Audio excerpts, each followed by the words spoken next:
Today is another book dash book. This one is Mrs. Penguin's Perfect Palace. Illustrated by Celeste Beckerling. Written by Helen. Designed by Arthur Attwell.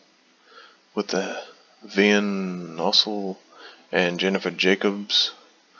And the help of book dash participants in the Cape Town on 10th of May in 2014. Mrs. Penguin's Perfect Palace. "I wish I had a huge house," said Mrs. Penguin. "I don't like living in rubbish." "Dear Mrs. Penguin," said Papa Penguin, "we will build you a palace." So the Penguin family set to work. "The sand make me itch," grumbled Sissy. "The measurements are wrong," said Bodie. "I am hungry," said Gobbles. Mrs. Penguin sighed.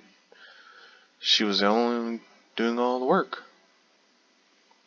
At last the castle was finished, but the tide came in and washed it away. "We'll try again," said Papa Penguin. "Come, children, we'll build Mama a mansion from stone."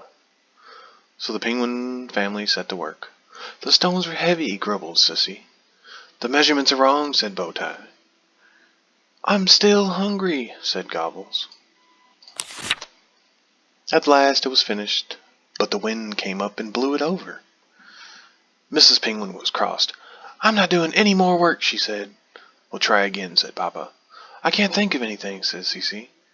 "It's too hard. We haven't got the cement," said Bowtie. "You can't build a proper house without cement." "I'm hungry," said Gobbles. Mrs. Penguin sighed. She was never going to get her home. "Just look at all this mess," she said. And Mrs. Penguin had an idea. "Bowtie, fetch the wood," she said. "Cece, find nets. Gobbles, pick up the plastic. Papa, fetch the hammer." All day they worked. "I'm tired," said Cece.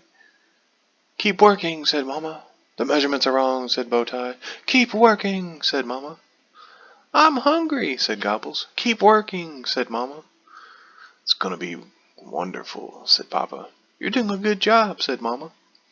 So they worked and worked and worked and worked, and at last the house was finished. "Ha ha! Welcome to your palace," said Papa.